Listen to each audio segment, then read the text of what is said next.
एक शादीशुदा औरत से उसका शोहर 4 माह तक हम बिस्तरी ना करे तो औरत को हक हासिल है कि वो खुला ले ले। लेकिन कुछ शादीशुदा खवातीन इस तरफ नहीं जाती, बल्कि वो अपनी जिस्मानी ज़रूरियात किसी और तरीके से पूरी करती हैं।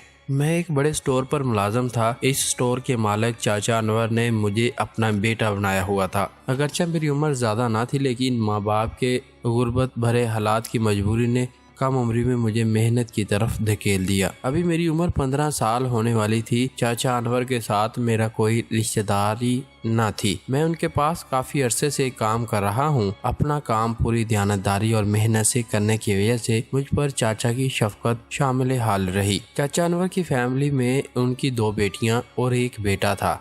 उनका कारोबार बहुत अच्छा चल रहा था। यही वजह थी कि उनके घर में ज़रूरियात ज़िंदगी की हर चीज़ मौजूद थी। मैं उनके घर अक्सर सौदा सलफ देने जाया करता था और इनके घर के लोगों से मेरी काफ़ी जानसाई थी। चाचा की उम्र तकरीबन 45 साल के करीब थी, जबकि इनकी बीवी, जिनको मैं चाची कहता था, इनकी उम्र 35 साल के करीब थी। कुछ दिनों से मैं सौदा सलफ देने रोजाना की बुनियाद पर देने जाने लगा। एक दिन ऐसा हुआ कि मामूलात जिंदगी नया रुख इख्तियार किया। हुआ कुछ यूं कि मैं मामूल के मुताबिक चाचा के घर सौदा सलफ देने गया। दरवाजे पर दस्तक दी, लेकिन दरवाज़ा किसी ने ना खोला। चाचा के बच्चे स्कूल गए हुए थे। मेरे बार बार खटखटाने दर हल्का सा खुल गया। अंदर झांका तो बहुत खामोशी थी। मैं दरवाजे से अंदर चला गया क्योंकि मेरा घर में आना जाना था, इसलिए मैं बिला झिझक बावर्ची खाने की तरफ चला गया। बावर्ची खाने के साथ ही चाची का बेडरूम था। मुझे चाची के बेडरूम से सिसकारियों जैसी आवाज आने लगी। मैं वहीं रुक गया। चाची के कमरे का दरवाजा हल्का सा खोला तो देखा कि चाची बगैर कपड़ों के बेड पर लेटी अपनी टांगे फैलाए हुए अपने हाथों से अपनी शर्मगाह को छेड़ रही थी। चाची अपने मामूलात में इतनी मस्त थी कि ना तो उसे घर का बड़ा दरवाजा और ना ही अपने बेडरूम का दरवाजा खुलने का पता चला। चाची की हालत किसी नशे जैसी हो रही थी, बल्कि दीवानगी सी हालत, और दुनिया माफिया से बेखबर ये सब कुछ देख रहा था। चाची क्या कर रही थी मेरी समझ में कुछ ना आ रहा था। काफी देर इसी तरह बुत बना खड़ा देखता रहा। पता इस वक्त चला जब मेरे हाथ सामान का पैकेट जमीन पर गिरा और शोर हुआ। मैंने जल्दी से सामान का पैकेट उठाया और सीधा बावर्ची खाने की तरफ भागा। मैं बहुत डर गया था। अचानक लगा कोई मेरे करीब आकर खड़ा हो गया है। मैंने सर उठाकर देखा तो चाची बिल्कुल मेरे पास खड़ी थी। जब मैंने इन्हें अपने करीब देखा तो शर्मिंदगी से मेरी आंखों से आंसू बहने लगे। मैं इनसे माफी मांगने लगा कि जो कुछ हुआ वो अनजाने में हुआ, इसमें मेरी कोई गलती नहीं। दरवाजा खुला हुआ था तो मैं घर के अंदर आ गया और घर में कोई नजर ना आया तो मैं आपके कमरे की तरफ चला गया। मुझे नहीं पता था कि आप बगैर कपड़ों के अंदर होंगी। चाची ने एक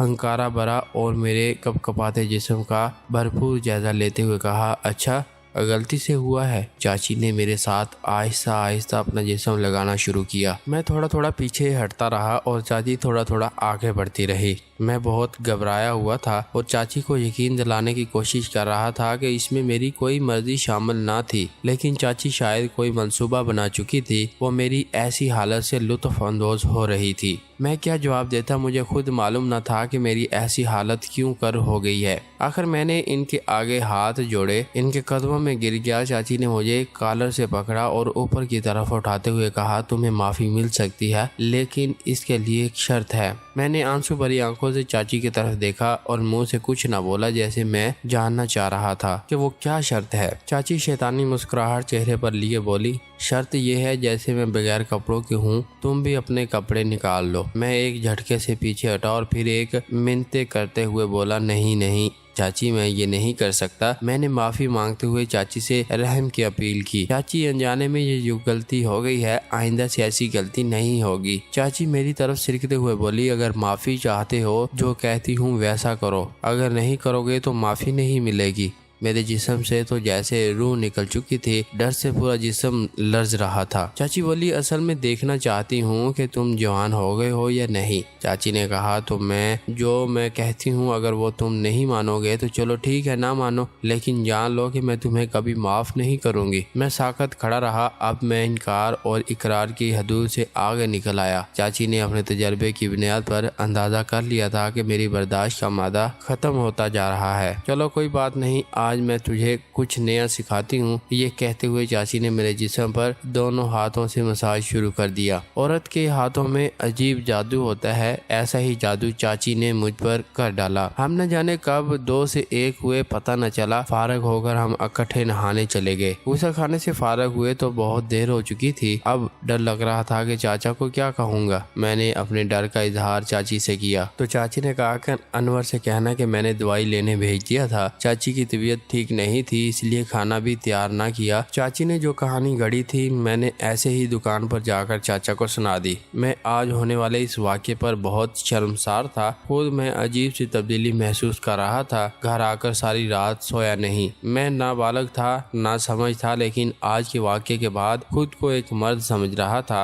दुकान पर जाता तो चाचा का चेहरा देखकर शर्म महसूस होती कि मैंने चाचा से नमक हरामी की है। अगले दिन मैं फिर सामान देने चाचा के घर गया। मुझे चाचा के साथ बददियानती और बदइत्मादी पर पशमानी होने लगी थी और इसी वजह से मैं चाची से बात करने से हिचकिचा रहा था, जबकि चाची मुझे बड़े प्यार और हर्ष की नज़र से देख रही थी। मैं दोपहर का खाना लेकर घर से निकलने लगा तो चाची ने मेरा बाजू पकड़ लिया। कहा, क्या बात है बेटा, आज तुम बड़े उदास हो। मैंने खामोशी से कह दिया कि कोई बात नहीं। चाची ने मुस्कुराते हुए कहा, उस दिन तुमने मुझे बहुत राहत दी। आज भी मेरी इसी ज़रूरत को पूरा करो। तुम मेरी ज़रूरतों का ख्याल रखो, मैं तुम्हारी ज़रूरतों का ख्याल रखूंगी। हम दोनों ने एक दूसरे की ज़रूरतों का ख्याल रखना है। ये कहते हुए चाची ने मेरी जेब में 2000 डाल दिए। मैंने मायनी खेद नज़रों से चाची की तरफ देखा। मैं जानती हूँ कि तुम इतने खामोश क्यों हैं। चाची ने मेरे चेहरे की तरफ देखते हुए कहा, मजीद कहा, मुझे मालूम है कि तुम अपने चाचा अनवर से बददियानती पर शर्मिंदा हो। चाची ने मुझे इस शर्मशारी से निकालने की बहुत कोशिश की और मुझे इस बात पर तकरीबन कायल कर लिया। जो कुछ हमारे दरमियान हुआ वो हमारी ज़रूरत थी, जिसको तुम्हारे चाचा अनवर पूरा नहीं करते, इसलिए हमने ये बददियानती नहीं की। हर इंसान अपने दफा के लिए मजबूत दलीलें बना ही लेता है और इसी तरह चाची ने अपने इस अमल के लिए कुछ खुद साख्ता दलीलें बना ली ताकि वो अपनी और मेरे ज़मीर को मुतमिन कर सके, हम अपने इस घिनौने खेल को जारी रख सके। इसके बाद 1 माह तक ये सब कुछ होता रहा। चाची को जब मौका मिलता वो मुझे घर बुला लेती। इनको इस बात का जरा भी खौफ न था कि इनकी बड़ी बेटी लाइबा, जो मेरी हम उम्र थी, कहीं उसको हमारे इस नाजायज रिश्ते के बारे में पता न चल जाए। मैं भी 1 महीने तक गैर एतमादी की फजा में सांस लेता रहा कि आखिर में ये किस हराम काम की तरफ चला गया हूँ। लेकिन जब चाची का नंगा बदन मेरे सामने आता तो मैं सब कुछ भूल जाता और मैं जब इस अमल से फारग होता तो पछताने लग जाता। मैं अक्सर चाची से कहता कि इस गुनाह से अब हमें जान छड़ा लेनी चाहिए, लेकिन चाची मेरी जेब में कुछ रुपए डाल देती और कहती, खामोश रहो, अगर तुम पीछे हटे तो मैं तुम्हारे चाचा को बता दूंगी और तुम्हें इस काम से निकलवा दूंगी। तुम भूखे मर जाओगे। आखिर तुम्हें मसला क्या है? अनवर से तुम्हें तनख्वाह मिलती है और अलग से मैं तुम्हें पैसे देती हूँ। मैं मजबूर था, बेबस था, खामोश रहा और चाची जैसा कहती रही करता रहा। अब एक ही दिन में चाची मुझे 3-4 दफा घर पर बुलाने लगी। वो मुझे इस्तेमाल करती और घर से निकलते हुए मेरी जेब में 500 रुपए या 1000 रुपए डाल देती। दिन ब दिन कमजोर होने लगा और उदासी और परेशानी मेरा मुकद्दर बन गई, लेकिन मैं अपनी परेशानी का जिक्र किसी से ना कर सकता था। हालात चलते रहे। ऐसे ही 6 माह गुजर गए। एक दिन मैं और चाची बिस्तर पर लेटे हुए थे कि चाची की बड़ी बेटी लाइबा जल्दी स्कूल से घर आ गई और उसने हमें हम बिस्तरी करते हुए देख लिया।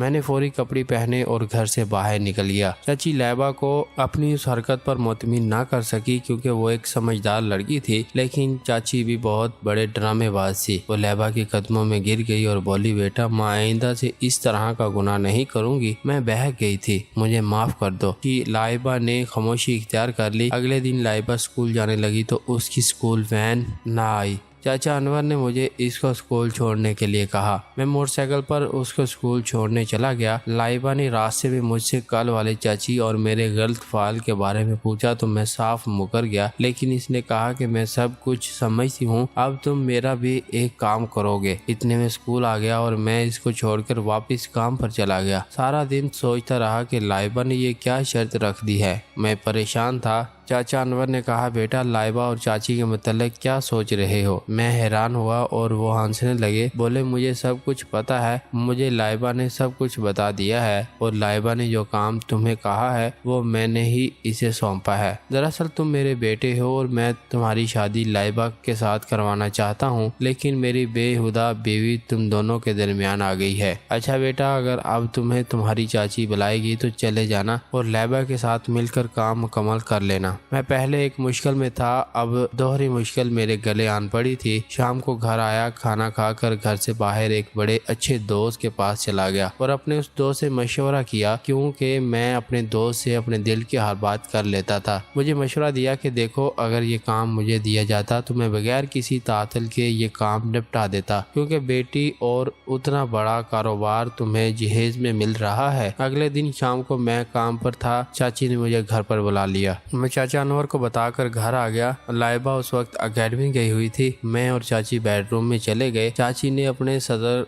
दिखाई और मैं चाची के ऊपर लेटा हुआ था कि चाचा और लाइबा आ गए। लाइब ने कहा, अबू आज अम्मी को नहीं छोड़ेंगे, इस जैसी माँ का ना ही मेरे लिए अच्छा है। और मैंने बैठ के नीचे पड़ी हुई रस्सी निकाली और चाची के गले पर लपेट दी। लाइबा नजदी के पाँव पकड़े मैंने, जिससे चाची का गला दबा दिया। देखते ही देखते चाची अल्लाह को प्यारी हो गई। लाइबा और चाचा ने पुलिस को फोन कर दिया। मैं हैरान था कि मुझे इन दोनों ने लालच देकर इस काम के लिए राजी किया और अब काम हो जाने के बाद इन्होंने पुलिस बुलाकर मुझे गिरफ्तार करवा दिया। दरअसल ये लोग मुझे बताना चाहते थे कि बुराई का अंजाम बाज़ औक़ात बुरा होता है और चाची को रास्ते से हटाते ही मैं गिरफ्तार होकर चला गया। मुझे मेरे गुनाह की सज़ा मिल गई। प्यारे दोस्तों, आपको ये कहानी कैसी लगी? इस कहानी के मुतालिक अपनी कीमती राय कमेंट सेक्शन में लाजमी बताइएगा। हमें दीजिए इजाज़त, अपना ढेरों सारा ख्याल रखिएगा। अल्लाह हाफिज़।